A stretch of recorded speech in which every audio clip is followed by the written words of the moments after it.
Hello, my name is Erin Dreesen, and for my technology in action, I wanted to show the tool Kahoot. This is something I talked about in my first discussion post that I use to both engage and motivate my students. This is a tool that's located on the internet that students can access with their devices. At my school, we're one-to-one with laptops, so the students that I work with just log on to this website and can use it there. Since I'm a resource room teacher, I don't create a lot of my lessons, but I use the Kahoot to help the students review or to ensure that they understand the content. This is what the main screen of the Kahoot looks like for me as a teacher. So I'm already logged in. And I'll show you just how easy it is to make a Kahoot for your students. So if you'll go up here, you're going to push the Create button.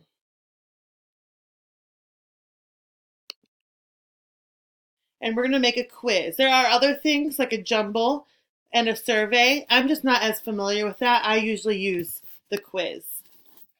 So you have to title your quiz. For this, I'm just going to title it Technology in Action.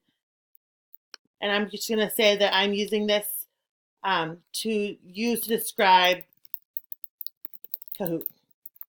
Okay, obviously if you're using this for your class, you're going to use different words, but that's what I'm going to use for this time. So then you're just going to add a question. So I'm going to say, what is considered technology? Okay, you can set a time limit. Sometimes, I like to change the time limits a lot because my students will feel kind of rushed. And so I want to give them a lot of time to think about the answer. You can also say the amount of points that you want to award. They'll get awarded points with how fast they get the answer correct. So then you're going to write in 4 options. You can choose 2 to 4 options of the answers. So I'm going to say a computer, an iPad, a smart board, or all of the above. And then you just put a check mark. You click the check mark to which answer is correct. If you want to, you could upload an image or a video to help your students, maybe to jog their memory of what it was. So that's really how easy it is to make questions. So you just push next, and you can add as many questions as you like. For this, I'm not going to make that many. Okay, I'm not going to show you this one because it was just one question, but let me show you if I go back to another Kahoot that I have made before. These are all the questions I had, how long I gave them to answer it, and then the options that they could have for the answer. They're also in Kahoot is a database that you may use to find Kahoots that are already made. If you know that you're going to use them for the states, maybe, or states and capitals, you could just search it first before you make one of your own, which I have found is really helpful because a lot of times there's something that's made already for what you want it to do. So what you're going to see is that you're going to click on the Kahoot that you want to do, and then you're going to push play. And then on the screen is going to be once it loads, is going to be we're going to play the classic way, 1-to-1.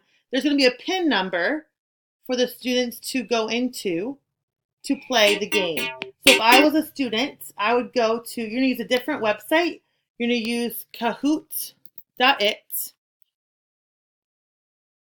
This is where the students would log in, and they're going to enter in that game PIN, 332634, 332634, and they're going to be entered into your game.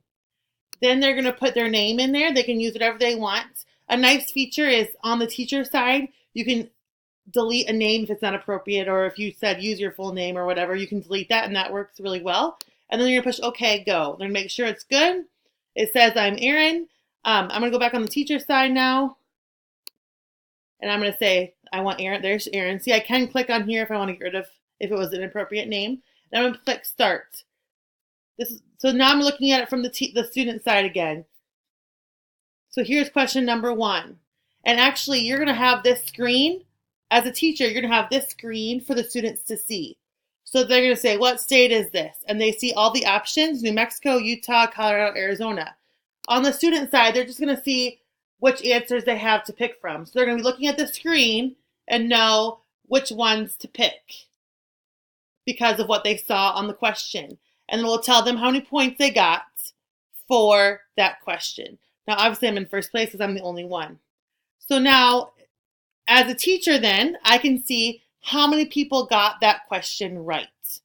Well, obviously, I'm the only person, so I know that, okay, they know that one.